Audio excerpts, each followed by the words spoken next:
Dear students, Calicut യൂണിവേഴ്സിറ്റിയുടെ BA ഹിസ്റ്ററിയുടെ 6th സെമസ്റ്ററിൻ്റെ ഒരു പേപ്പറാണ് ഹിസ്റ്ററി ഓഫ് ഹ്യൂമൻ റൈറ്റ്സ്. ഇതിൻ്റെ സെക്കൻഡ് മൊഡ്യൂളാണ് നമ്മൾ നോക്കുന്നത്. ഇത് നമുക്ക് പറയാനുള്ളത് United States declaration of independence 1776. 1775 May 10 രണ്ടാമത്തെ കോണ്ടിനെൻ്റൽ കോൺഗ്രസ് സമ്മേളിച്ചു. ഇതിൽ എല്ലാ കോളനികളുടെയും പ്രതിനിധികൾ സംബന്ധിച്ചു.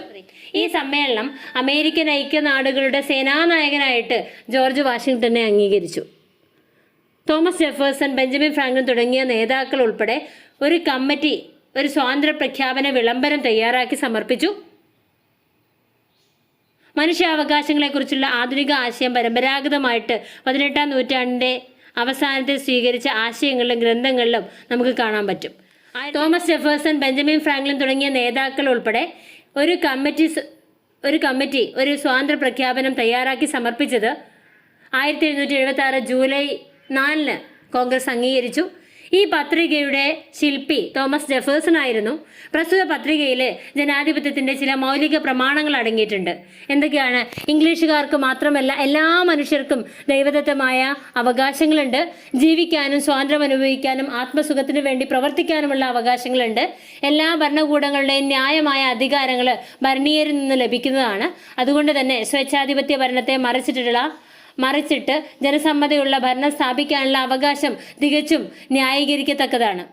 ഫിലാഡൽഫിയ കോൺഗ്രസിന്റെ ഈ സ്വാതന്ത്ര്യ പ്രഖ്യാപനം കോളനികളിലെ ദേശസ്നേഹികളിലെ ആവേശമുളവാക്കി. ബെഞ്ചമിൻ ഫ്രാങ്ക്ലിൻ ഫ്രാൻസിലും ബ്രിട്ടന്റെ മറ്റു ശത്രു രാജ്യങ്ങളിലും എത്തി അമേരിക്കക്കാരുടെ സ്വാതന്ത്ര്യ സമരത്തിന് സഹായം അഭ്യർത്ഥിച്ചു. ഇംഗ്ലീഷുകാരനായ തോമസ് പെയിൻ അമേരിക്കയിൽ വന്ന് അമേരിക്കൻ സ്വതന്ത്ര പ്രഭാഷണത്തിൽ സജീവമായി പ്രവർത്തിച്ചു. രാജാക്കന്മാരുടെ ഭരണാവകാശം ദൈവദത്തമാണെന്നുള്ള വാദത്തെ തോമസ് പെയിൻ പരസ്യമായി ഖണ്ഡിച്ചു. തുടരെ വിപ്ലവം നടത്തുന്നത് ജനാധിപത്യ ഭരണത്തിന് നല്ലതാണെന്ന് കൂടി തോമസ് ജെഫേഴ്സൺ വാദിച്ചു. ഒന്നുകിൽ സ്വാതന്ത്ര്യം തരിക അല്ലെങ്കിൽ മരണം തരിക എന്നുള്ള മുദ്രാവാക്യം കൊണ്ട് പാട്രിക് ഹെൻറി രാജ്യസ്നേഹികളിൽ ആവേശം സൃഷ്ടിച്ചു. ന്യൂയോർക്കിലെ വിപ്ലവകാരികൾ അവിടെ സ്ഥാപിച്ചിരുന്ന ജോർജ് രാജാവിൻ്റെ ലോഹപ്രതിമ തകർത്ത് അതിലെ ലോഹം കൊണ്ട് വെടിയുണ്ടകൾ ഉണ്ടാക്കി. അപ്പം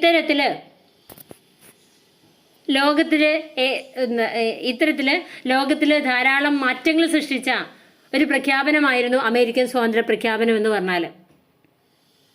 ഇനി നമുക്ക് പറയാനുള്ളത് declaration of rights of man of the citizen 1789. 1789 ഫ്രാൻസിന്റെ ദേശീയ ഭരണഘടനാ അസംബ്ലി സ്ഥാപിച്ച മനുഷ്യന്റെയും പൗരന്റെയും അവകാശങ്ങളുടെ പ്രഖ്യാപനം ഫ്രഞ്ച് വിപ്ലവത്തിൽ നിന്നുള്ള ഒരു പൗരാവകാശ രേഖയാണ്. ജ്ഞാനോദയ തത്വചിന്തന്മാരിൽ നിന്ന് പ്രചോദനം ഉൾക്കൊണ്ട ഈ ഒരു പ്രഖ്യാപനം ഫ്രഞ്ച് വിപ്ലവത്തിന്റെ മൂല്യങ്ങളുടെ ഒരു പ്രധാന ഉൽപ്പന്നമാണ്. കൂടാതെ യൂറോപ്പിലും ലോകമെമ്പാടുമുള്ള സ്ഥലങ്ങളിൽ വ്യക്തി സ്വാതന്ത്ര്യത്തെയും ജനാധിപത്യത്തെയും കുറിച്ചുള്ള ജനകീയ ആശയങ്ങളുടെ വികാസത്തിൽ ഗണ്യമായിട്ടുള്ള സ്വാധീനം ചെലുത്തിയിട്ടുണ്ട്. തോമസ് ജെഫേഴ്സന്റെ സഹായത്തോടെ മാർക്യൂസ് ഡി ലഫായറ്റ് ആണ് ഈ പ്രഖ്യാപനം ആദ്യം തയ്യാറാക്കിയതെങ്കിലും അന്തിമ കരടിലെ ഭൂരിഭാഗവും അബേസിയിൽ നിന്നാണ് ഈ ഒരു പ്രഖ്യാപനം ആദ്യമായിട്ട് തയ്യാറാക്കിയത്. സ്വാഭാവിക അവകാശ സിദ്ധാന്തത്താൽ സ്വാധീനിക്കപ്പെടുന്ന മനുഷ്യാവകാശങ്ങൾ സാർവത്രികമാണെന്ന് കരുതപ്പെടുന്നുണ്ട്. എല്ലാ സമയത്തും എല്ലാ സ്ഥലത്തും സാധുതയുള്ളതാണ് മനുഷ്യാവകാശങ്ങൾ. മനുഷ്യന്റെ അവകാശങ്ങളുടെ പ്രഖ്യാപനം അതിൻ്റെ പരിചിതമായ ആദ്യ 2 ലേഖനങ്ങൾ അംഗീകരിക്കുകയും പ്രഖ്യാപിക്കുകയും ചെയ്തു. പുരുഷന്മാർ ജനിക്കുകയും സ്വതന്ത്രം അവകാശങ്ങളെ തുല്യരായി തുടരുകയും ചെയ്യുന്നുവെന്നും എല്ലാ രാഷ്ട്രീയ കൂട്ടായ്മയുടെയും ലക്ഷ്യം മനുഷ്യന്റെ സ്വാഭാവികവും അവിഭാജ്യവുമായ അവകാശങ്ങളുടെ സംരക്ഷണമാണെന്നും ഇത് വാദിക്കുന്നുണ്ട്. സ്വത്ത്, സുരക്ഷ, അടിച്ചമർത്തലിനെതിരായ ചെറുത്തുനിൽപ്പ് ഇതെല്ലാം മനുഷ്യന്റെ അവകാശങ്ങളാണ്. ഈ വിപ്ലവ പ്രഖ്യാപനങ്ങൾ മനുഷ്യാവകാശങ്ങളെ പുതിയ സംസ്ഥാനങ്ങളുടെയും രാഷ്ട്രീയങ്ങളുടെയും ഭരണഘടനയിൽ മാർഗനിർദ്ദേശ തത്വങ്ങളായിട്ട് പ്രതിനിധീകരിക്കാനുള്ള ശ്രമങ്ങളെ കാണിക്കുന്നുണ്ട്. എൻലൈറ്റ്മെന്റിന് ശേഷമാണ് ഇത്തരമൊരു പ്രഖ്യാപനം നടക്കുന്നത്. മനുഷ്യന്റെയും പൗരന്റെയും അവകാശങ്ങളുടെ പ്രഖ്യാപനത്തിലെ അവസാനത്തെ ആർട്ടിക്കിൾ 1789 ഓഗസ്റ്റ് 26 ഫ്രഞ്ച് വിപ്ലവത്തിന്റെ കാലഘട്ടത്തിൽ ഫ്രാൻസിനായി ഒരു ഭരണഘടന എഴുതുന്നതിനുള്ള ആദ്യ നടപടിയായിട്ട് ദേശീയ ഭരണഘടനാ അസംബ്ലി അംഗീകരിക്കുന്നുണ്ട്. ജ്ഞാനോദയത്തിൽ നിന്ന് പ്രചോദനം ഉൾക്കൊണ്ട് ജെറോം ചാമ്പ്യൻ ഡിസിസയുടെ നേതൃത്വത്തിലുള്ള 6ാമത്തെ ബ്യൂറോ നിർദ്ദേശിച്ച 24 ലേഖനങ്ങളുടെ കരടിനെ അടിസ്ഥാനമാക്കി പ്രഖ്യാപനത്തിന്റെ യഥാർത്ഥ പതിപ്പ് പ്രതിനിധികൾ ചർച്ച ചെയ്തു. കരട് പിന്നീട് ചർച്ചയ്ക്കിടെ പരിഷ്കരിച്ചു. 1793 മനുഷ്യന്റെയും പൗരന്റെയും അവകാശങ്ങളുടെ പ്രഖ്യാപനം എന്നറിയപ്പെടുന്ന രണ്ടാമത്തെയും ദൈർഘ്യമേറിയതുമായുള്ള ഒരു പ്രഖ്യാപനം 1793 എഴുതപ്പെട്ടെങ്കിലും ഔപചാരികമായിട്ട് അത് അംഗീകരിക്കപ്പെട്ടില്ല. ഇതിലാണ് നമുക്ക് declaration of rights of man of the citizen എന്ന ഭാഗത്ത് പറയാനുള്ളത്. ഇനി ജർമി ബന്താമിനെ കുറിച്ചാണ്. ബ്രിട്ടീഷ് തത്വചിന്തകനും സാമൂഹിക നവോത്ഥാന പ്രവർത്തകനും ജഡ്ജിയുമായിരുന്നു ജർമി ബന്താം. ആധുനിക ഉപഭോഗ സിദ്ധാന്തത്തിന്റെ സ്ഥാപകനാണ് അദ്ദേഹം. ബന്താം ആംഗ്ലോ അമേരിക്കൻ തത്വചിന്താ നിയമത്തിന്റെ മുൻനിര പ്രവർത്തകരിൽ ഒരാളാണ്. ഇദ്ദേഹത്തിന്റെ ചിന്തകൾ സമൂഹത്തിന്റെ ക്ഷേമത്തിന്റെ വളർച്ചയ്ക്ക് കാരണമായി മാറി. വ്യക്തിപരവും സാമ്പത്തിക സ്വാതന്ത്ര്യത്തിനും പള്ളികളും രാഷ്ട്രങ്ങളും തമ്മിലുള്ള വിഭജനത്തിനും അഭിപ്രായ സ്വാതന്ത്ര്യത്തിനും സ്ത്രീകളുടെ തുല്യതയ്ക്കും വിവാഹ വേർപിരിയുന്നതിലുള്ള സ്വാതന്ത്ര്യത്തിനും സ്വവർഗ ലൈംഗികതയ്ക്കും വേണ്ടി അദ്ദേഹം വാദിച്ചു. അടിമത്ത നിരോധനത്തിനും മരണശിക്ഷയ്ക്കും കുട്ടികൾ ഉൾപ്പെടെ ശാരീരിക ശിക്ഷകൾ ഒഴിവാക്കണമെന്ന് അദ്ദേഹം അഭിപ്രായപ്പെടുന്നുണ്ട്. ഇദ്ദേഹം വ്യക്തി അവകാശങ്ങൾക്ക് വേണ്ടി ശക്തമായി വാദിച്ചു. ഇദ്ദേഹം സ്വാഭാവിക നിയമത്തിനും നാച്ചുറൽ ലോ, അതായത് സ്വാഭാവിക അവകാശങ്ങൾക്കും എതിരായിരുന്നു. അവയെ പടിവാതിലിരിക്കുന്ന വിഡ്ഢിത്തം എന്നാണ് അദ്ദേഹം വിശേഷിപ്പിച്ചിട്ടുണ്ടായത്. ജർമി ബന്താമിനെ പോലുള്ള ചിന്തകര് എല്ലാ മനുഷ്യരും സ്വതന്ത്രരായി ജനിക്കുന്നു എന്ന ആശയത്തെ അസംബന്ധവും ദയനീയവുമായ അസംബന്ധം എന്ന് പരിഹസിക്കുന്നുണ്ട്. പ്രകൃതിദത്തവും നിർവചിക്കാനാകാത്തതുമായ അവകാശങ്ങളെ നോൺസെൻസ് ഓൺ സിൽറ്റുകൾ എന്ന പേരിൽ അദ്ദേഹം പരിഹസിക്കുന്നുണ്ട്. എന്തെങ്കിലും ആഗ്രഹിക്കുന്നത് അത് ഉള്ളതിന് തുല്യമാണെന്ന് പ്രഖ്യാപിച്ചു. ബന്താമിന്റെ പദത്തിൽ വിശപ്പ് അപ്പമല്ല. ബന്താമിനെ സംബന്ധിച്ചിടത്തോളം യഥാർത്ഥ അവകാശങ്ങൾ നിയമപരമായ അവകാശങ്ങളാണ്. അവകാശങ്ങൾ സൃഷ്ടിക്കുന്നതിനും അവയുടെ പരിധികൾ നിർണ്ണയിക്കുന്നതിനും ജോൺ ലോക്ക് ഊന്നൽ നൽകുന്നുണ്ട്. നിരവധി തത്വചിന്തകരുടെ പ്രവർത്തനങ്ങൾ സ്വാഭാവിക അവകാശങ്ങൾ അല്ലെങ്കിൽ മനുഷ്യന്റെ അവകാശങ്ങൾ എന്ന രൂപത്തിലുള്ള ആവശ്യങ്ങൾ വ്യക്തമാക്കുന്നതിൽ വളരെയധികം സ്വാധീനം ചെലുത്തുന്നുണ്ട്. 1690 പ്രസിദ്ധീകരിച്ച ജോൺ ലോക്കിന്റെ ഗവൺമെന്റ് രണ്ടാമത്തെ ട്രീറ്റീസ് പുരുഷന്മാരെ സ്വാതന്ത്ര്യത്തിന്റെ അവസ്ഥ ആസ്വദിച്ച പ്രകൃതിയുടെ അവസ്ഥയിൽ പരിഗണിക്കുന്നുണ്ട്. ഓരോരുത്തരും സ്വയം സംരക്ഷിക്കാൻ ബാധ്യസ്ഥരാണെന്നും അതിനാൽ സ്വന്തം സംരക്ഷണത്തിന് ഭീഷണിയില്ലെങ്കിൽ എല്ലാവരും മനുഷ്യരാശിയുടെ ബാക്കിയുള്ളവരെ സംരക്ഷിക്കാൻ കഴിയുന്നത്രയും ശ്രമിക്കണമെന്നും ആരും ജീവൻ അപഹരിക്കുകയോ നശിപ്പിക്കുകയോ ചെയ്യരുതെന്നും അദ്ദേഹം പറയുന്നുണ്ട്. അപ്പോൾ മറ്റൊരാളുടെ ജീവിതം, സ്വാതന്ത്ര്യം, ആരോഗ്യം, അവയവം അല്ലെങ്കിൽ അവരുടെ വസ്തുക്കൾ ഇതിനെ ഹനിക്കാനോ അതിനെതിരെയുള്ള നടപടികൾ സ്വീകരിക്കാനോ ഒരാൾക്കും അവകാശമില്ല എന്ന് പറയുന്നുണ്ട്. ഈ വിധത്തിൽ മനുഷ്യർ മറ്റുള്ളവരുടെ അവകാശങ്ങൾ ആക്രമിക്കുന്നതിൽ നിന്നും അന്യോന്യം ദ്രോഹിക്കുന്നതിൽ നിന്നും തടയപ്പെടേണ്ടതാണ് എന്ന് ഊന്നി പറയുന്നുണ്ട്. ഇതാണ് ജർമി ബന്താമിൻ്റെ അഭിപ്രായം. ഇത്രയാണ് നമുക്ക് ജർമി ബന്താമിനെ കുറിച്ച് പറയാനുള്ളത്. ഇനി ജോൺ ലോക്കിനെ കുറിച്ച് നോക്കാം. 17-ാം നൂറ്റാണ്ടിൽ ജീവിച്ചിരുന്ന ഒരു ഇംഗ്ലീഷ് ദാർശനികനായിരുന്നു ജോൺ ലോക്ക്. സാമൂഹിക ഉടമ്പടി സിദ്ധാന്തത്തിന് അദ്ദേഹം ധാരാളം സംഭാവനകൾ നൽകി. വിജ്ഞാനശാസ്ത്രം, രാഷ്ട്രീയ തത്വചിന്ത മുതലായവയുടെ വികസനത്തെ അദ്ദേഹം കാര്യമായി സ്വാധീനിച്ചു. വോൾട്ടയർ, റൂസോ, സ്കോട്ടിഷ് ജ്ഞാനോദയ ചിന്തകര്, അമേരിക്കൻ വിപ്ലവകാരികൾ എന്നിവരിലും സ്വാധീനം ചെലുത്തി. ഈ സ്വാധീനം അമേരിക്കയുടെ സ്വാതന്ത്ര്യ പ്രഖ്യാപനത്തിൽ കാണാൻ പറ്റും. മനസ്സിനെക്കുറിച്ചുള്ള ലോക്കിൻ്റെ സിദ്ധാന്തങ്ങൾ വ്യക്തിത്വത്തെക്കുറിച്ചുള്ള ആധുനിക ചിന്തകൾക്ക് വിത്തുപാകി. David Hume, Immanuel Kant, Rousseau മുതലായ ശേഷകാല തത്വചിന്തകരുടെ കൃതികളിൽ ഇത് സുപ്രധാന സ്ഥാനം നേടുന്നുണ്ട്. സ്വബോധത്തിൻ്റെ നൈരന്തര്യമായി വ്യക്തിത്വത്തെ ആദ്യമായി നിർവചിച്ചത് അദ്ദേഹമാണ്. ദക്കാർത്തിൻ്റെ ദർശനത്തിൽ നിന്നും ക്രിസ്തീയ തത്വചിന്തയിൽ നിന്നും വ്യത്യസ്തമായി മനസ്സ് ശൂന്യമായ ഒരു സ്റ്റേറ്റാണെന്ന് അദ്ദേഹം വിശദീകരിക്കുന്നുണ്ട്. അനുഭവത്തിലൂടെ മാത്രമാണ് ജ്ഞാനം ആർജിക്കാൻ കഴിയുക എന്നാണ് അദ്ദേഹത്തിൻ്റെ സിദ്ധാന്തം. മനസ്സിനെക്കുറിച്ചുള്ള ലോക്കിൻ്റെ സിദ്ധാന്തങ്ങൾ വ്യക്തിത്വത്തെക്കുറിച്ചുള്ള ആധുനിക ചിന്തകൾക്ക് വിത്തുപാകി. David Hume, Immanuel Kant, Rousseau മുതലായ ശേഷകാല ചിന്തകരുടെ കൃതികളിൽ ഇതിന് സുപ്രധാന സ്ഥാനമുണ്ട്. സ്വബോധത്തിൻ്റെ നൈരന്തര്യമായിട്ട് വ്യക്തിത്വത്തെ ആദ്യമായിട്ട് നിർവചിച്ച ഇദ്ദേഹമാണ്. ദക്കാർത്തിൻ്റെ ദർശനത്തിൽ നിന്നും ക്രിസ്തീയ തത്വചിന്തയിൽ നിന്ന് വ്യത്യസ്തമായിട്ട് മനസ്സ് ശൂന്യമായ ഒരു സ്റ്റേറ്റാണെന്ന് അദ്ദേഹം പറയുന്നുണ്ട്. അനുഭവത്തിലൂടെ മാത്രമാണ് ജ്ഞാനം ആർജിക്കാൻ കഴിയുക എന്ന് അദ്ദേഹം പറയുന്നുണ്ട്. ഇനി കാൾ മാർക്സിനെ കുറിച്ചാണ്. 19-ാം നൂറ്റാണ്ടിൽ ജീവിച്ചിരുന്ന ചിന്തകന്മാരിലെ ഒരു പ്രമുഖ വ്യക്തിയായിരുന്നു മാർക്സിയൻ തത്വശാസ്ത്രത്തിന്റെ ശില്പിയായി അറിയപ്പെടുന്ന കാൾ ഹെൻറിച്ച് മാർക്സ്. തത്വചിന്തകൻ, ചരിത്രകാരൻ, രാഷ്ട്രീയ സാമ്പത്തിക വിദഗ്ധൻ, രാഷ്ട്രീയ സൈദ്ധാന്തികൻ എന്നിങ്ങനെ വിവിധ നിലകളിൽ ഇദ്ദേഹം ശ്രദ്ധേയനായിരുന്നു. ലോകമെങ്ങുമുള്ള കമ്മ്യൂണിസ്റ്റ് പ്രസ്ഥാനങ്ങൾ ഇന്ന് പിന്തുടരുന്ന കാഴ്ചപ്പാടുകളുടെ ഒരു പ്രധാന അടിത്തറ ഇദ്ദേഹത്തിൻ്റെ സിദ്ധാന്തങ്ങളാണ്. മനുഷ്യ സമൂഹത്തിൻ്റെ പരിണാമ ചരിത്രത്തെ ശാസ്ത്രീയമായി അപഗ്രഥിക്കുകയും വ്യാഖ്യാനിക്കുകയും ചെയ്തതിലൂടെ സോഷ്യലിസവും കമ്മ്യൂണിസവും ഭാവിയിലെ സാമൂഹിക വ്യവസ്ഥിതിയായി വിഭാവനം ചെയ്യാൻ ഇദ്ദേഹത്തിന് സാധിച്ചു. ലോകത്തിലെ തന്നെ മികച്ച ഒരു സാമ്പത്തിക വിദഗ്ധനായിട്ടാണ് കാൾ മാർക്സ് വിലയിരുത്തപ്പെടുന്നത്. തൻ്റെ ജീവിതകാലത്ത് ഇദ്ദേഹം ധാരാളം പുസ്തകങ്ങൾ രചിച്ചു. കമ്മ്യൂണിസ്റ്റ് മാനിഫെസ്റ്റോ, മൂലധനം എന്നിവ ഇദ്ദേഹത്തിൻ്റെ രചനകളിലെ പ്രധാനപ്പെട്ടവയാണ്. സാമ്പത്തികമായി മികച്ച നിലയിലുള്ള ഒരു മധ്യവർഗ കുടുംബത്തിലാണ് അദ്ദേഹം ജനിച്ചത്. University of Bonn, university of Berlin എന്നിവിടങ്ങളിലായി അദ്ദേഹം തൻ്റെ വിദ്യാഭ്യാസം പൂർത്തിയാക്കി.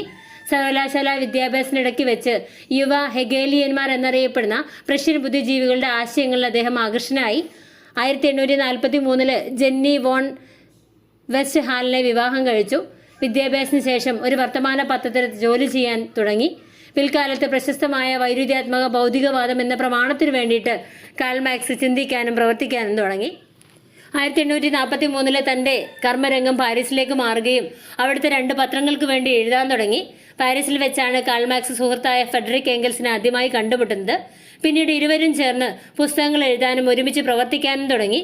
ബ്രസൽസിലേക്ക് നാടുകടത്തപ്പെട്ട കാൾ മാർക്സ് അവിടെ കമ്മ്യൂണിസ്റ്റ് ലീഗ് എന്നറിയപ്പെടുന്ന ഒരു വ്യക്തിയായി മാറി. കമ്മ്യൂണിസ്റ്റ് ലീഗിൻ്റെ അറിയപ്പെടുന്ന ഒരു വ്യക്തിത്വമായി മാറി. 1849 അവിടുത്തെ സർക്കാർ കാൾ മാർക്സിനെ ലണ്ടനിലേക്ക് നാടുകടത്തി.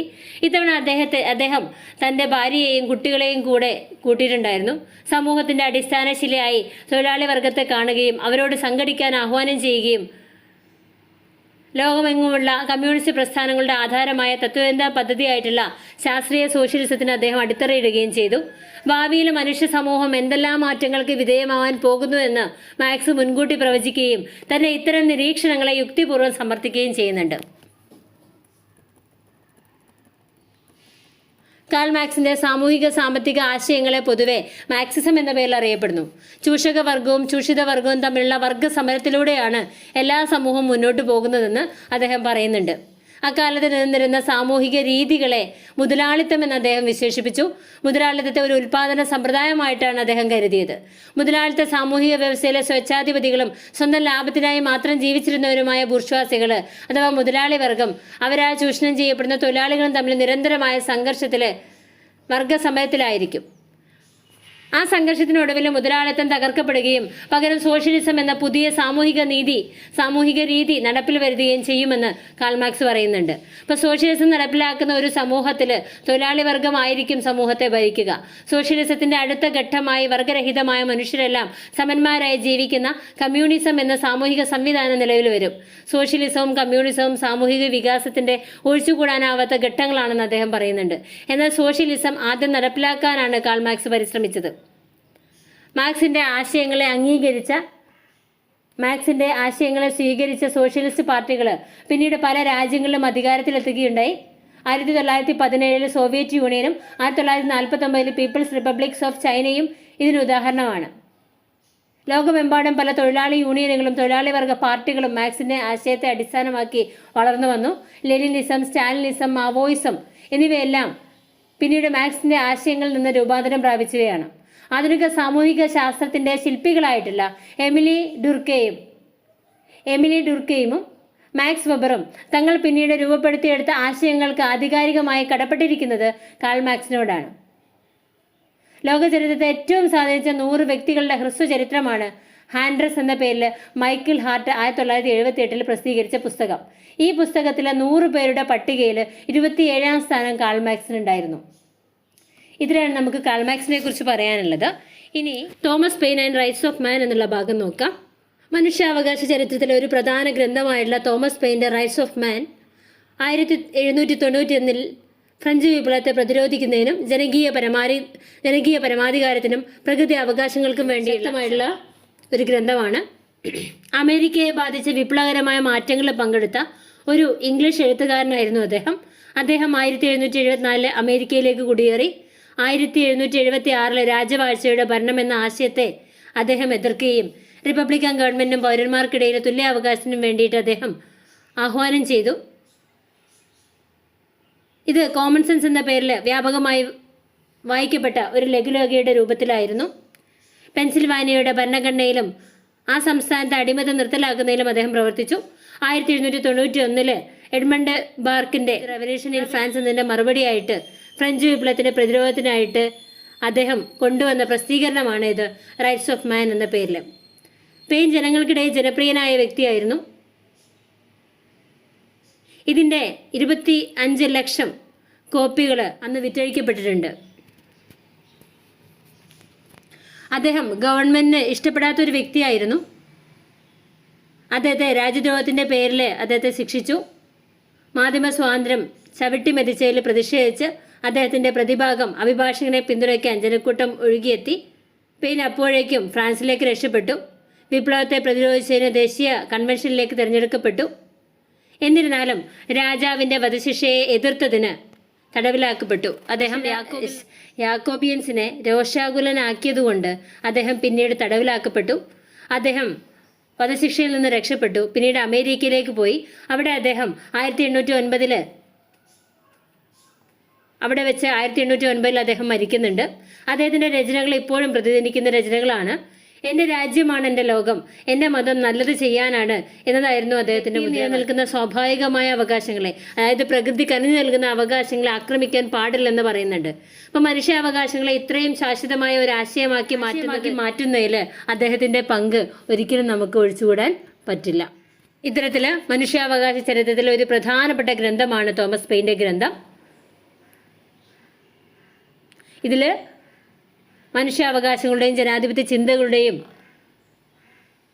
ചരിത്രത്തിൽ ഈ ഒരു പുസ്തകം മനുഷ്യാവകാശങ്ങളുടെയും ജനാധിപത്യ ചിന്തകളുടെയും ചരിത്രത്തിലെ ഒരു പ്രധാനപ്പെട്ട കൃതിയാണ്.